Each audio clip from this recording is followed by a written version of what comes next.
Committee room में मेरे साथ उपस्थित श्रीमान मानिक शाह जी, मुख्यमंत्री त्रिपुरा, श्री विप्लव देव जी, पूर्व मुख्यमंत्री त्रिपुरा,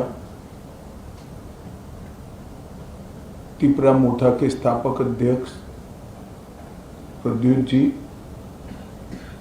विपक्ष के नेता अनिमेश जी, त्रिपुरा से आए हुए मंत्रीगण और संगठन के सभी पदाधिकारीगण, विधायक, चेयरमैन TTADC और गृह मंत्रालय के सभी ऑफिसर्स। आज त्रिपुरा के इतिहास के लिए एक ऐतिहासिक दिन है। आज इस समझौते से हमने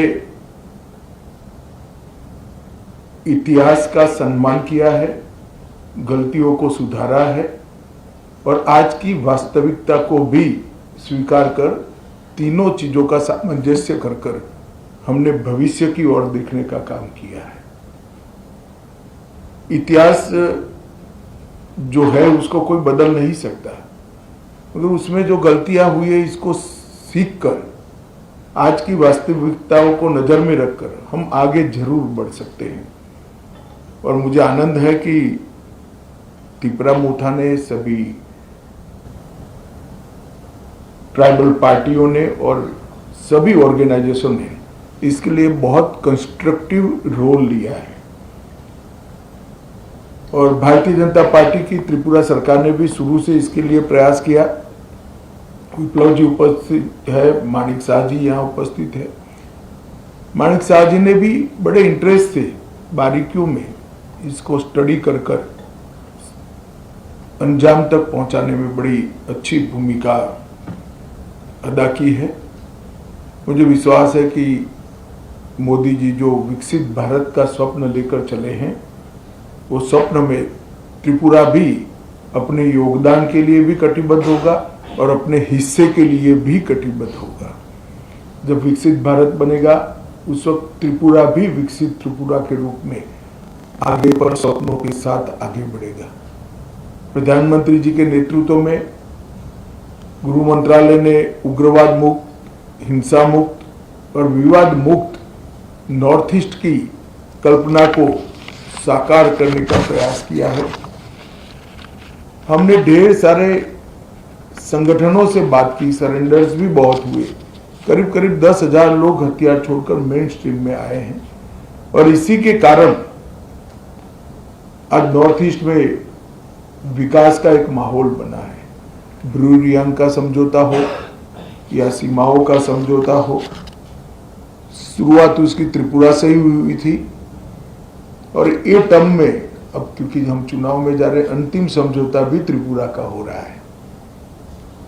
2019 में NLFT SD के साथ समझौता हुआ था, 20 में ब्रू समझौता हुआ, 20 में बोडो समझौता हुआ, 21 में कार्बी समझौता हुआ, 22 में आदिवासी समझौता हुआ, 22 में असम मेघालय अंतर्राज्यीय सीमा का समझौता हुआ, 23 में असम अरुणाचल अंतर्राज्यीय सीमा का समझौता हुआ, 2023 में दिमासा शांति समझौता हुआ,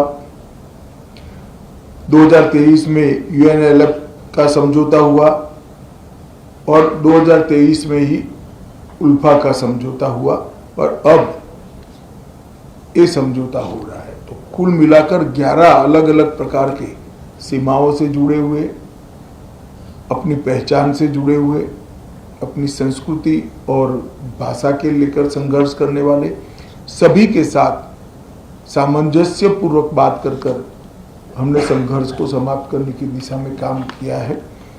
मुझे बहुत आनंद है कि आज त्रिपुरा, हम विवाद मुक्त त्रिपुरा की ओर आज से आगे बढ़े हैं। मैं प्रद्युत देव जी को बहुत बहुत धन्यवाद करना चाहता हूं। भारत का इतिहास है, जब विभाजन की विभीषिका पूरा देश झेल रहा था, तब बांग्लादेश के सभी हिंदू परिवारों को शरण देने का काम आपके दादा ने किया था। महात्मा गांधी की अपील को उन्होंने सम्मान किया था, मगर बाद में कुछ ऐसी बातें हुई कि मतभेद भी हुए, थोड़े संघर्ष भी हुए। आज सभी लोग एक साथ मिलकर आगे बढ़ने का निर्णय कर आगे बढ़ रहे हैं। उस वक्त मैं इतना विश्वास दिलाना चाहता हूं कि आपके अधिकारों के लिए आपको कभी अब संघर्ष नहीं करना पड़ेगा।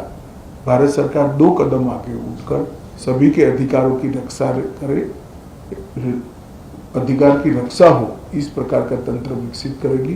मैं फिर से सभी स्टेक होल्डर्स का बहुत बहुत धन्यवाद करता हूं। मैं एक बात जरूर कहना चाहूँगा, हमारे संदीप पात्रा जी ने भी बहुत बारीकी से, और पॉलिटिकल कारणों से मैं बड़ा व्यस्त चल रहा था, फिर भी मेरा समय खींचकर छीनकर इसको अंजाम तक पहुंचा है, तो पात्रा साहब का भी मैं धन्यवाद करता हूं। और आईबी की ओर से हमारे जो नेगोशिएटर हैं और जिन्होंने समझौते को मूर्त रूप दिया है, ये सभी को धन्यवाद कर मेरी बात की समाप्ति करता हूं। सभी को बहुत बहुत शुभकामनाएं और धन्यवाद।